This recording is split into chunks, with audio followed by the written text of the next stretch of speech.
आज हम आपको बताएंगे कि हमारा जो दृष्टिकोण है किस तरह दृष्टिकोण होता है। लोग सोचते हैं जिस तरह वो बन जाते हैं उसी तरह। एक छोटी सी कहानी में मैं बताना चाहूँगा। एक बार एक जो कम पढ़ा लिखा इंसान एक बार एक बिजनेस शुरू किया। वो ज़्यादा पढ़ा लिखा नहीं था, इसीलिए वो क्या किया, एक ब्रेड और चिकन साथ में बेचने वाला का एक दुकान खुला, जहाँ पर एक कॉलेज और सामने एक हॉस्पिटल और बहुत टाउन के एरिया में एक अच्छी जगह में वो अपने दुकान लगाया था, जहाँ पर अच्छा खासा इनकम हो रहा था और बहुत सारे कस्टमर आ रहा था। इससे उसका बिजनेस अच्छी तरह चल रहा था। उनका एक बेटा था जो पढ़ाई कर रहा था। उस समय उसका बेटा अच्छा पढ़ाई कर रहा और आके आपके पिताजी के साथ हेल्प करना शुरू कर दिया। बीच में कुछ दिन इस तरह चलता रहा। बीच में उसका बेटा ने एक पेपर पढ़ा। पेपर में लिखा कि इंटरनेशनल मार्केट में जो इकोनॉमी वो थोड़ा डाउन हो चुका है। डाउन होने के बाद वो अपने पिताजी को बोला कि पिताजी, आज हमारा बिजनेस अच्छा चल रहा है लेकिन आने वाले समय में हमारा बिजनेस अच्छा नहीं चलेगा। तो उनका पिताजी ने पूछा क्या कारण है इसका। तो वो बताया कि देखिए पिताजी, ये जो कारण ये है कि अभी इकोनॉमिक्स जो इंटरनेशनल डाउन हो रहा है तो हमारा देश का ऊपर प्रभाव पड़ेगा। तो हमारा देश का ऊपर प्रभाव पड़ता है तो हमारा स्टेट का ऊपर भी प्रभाव पड़ेगा। तो हमारा स्टेट का ऊपर भी प्रभाव डालती है तो हमारा डिस्ट्रिक्ट का ऊपर भी प्रभाव डालेगा, हमारा गांव का ऊपर भी प्रभाव डालेगा, तो हमारा व्यवसाय का ऊपर भी प्रभाव डालेगा, जिससे हमारा बिजनेस डाउन होता रहेगा और आने वाले समय में ये बिजनेस नहीं चलेगा। तो इस तरह अपने पिताजी को बताया।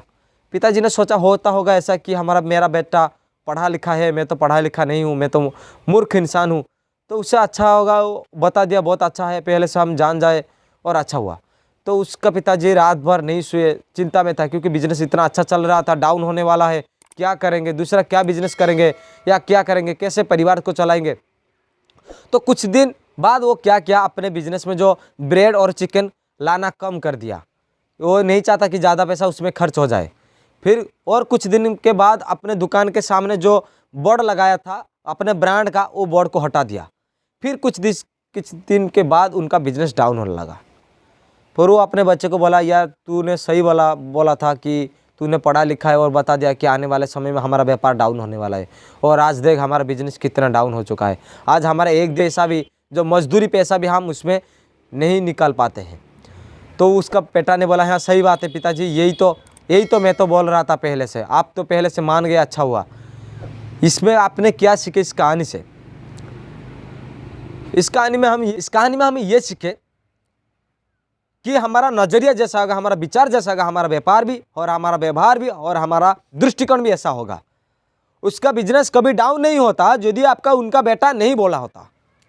इसका मतलब आप जिस तरह सोचोगे आपका व्यापार उसी तरह चलेगा। आप अपने अंदर उतना ऊर्जा उत्पन्न करो कि आप असफलता के बारे में सोचना बंद कर दो। आप सफल होने के लिए जन्म लिए हो और सफल बनोगे ही बनोगे। दोस्तों, कभी भी नकारात्मक विचारधारा अपने जीवन में नहीं लाना चाहिए। आ रहा है तो उसको जल्दी हटा के आपको सकारात्मक विचारधारा लाना है जल्दी। तो इस तरह बेहतरीन कहानी सुनने के लिए मेरी चैनल में आना, और मैं आपको हर समय मोटिवेशन कहानी सुनाता रहूँगा। जय हिंद।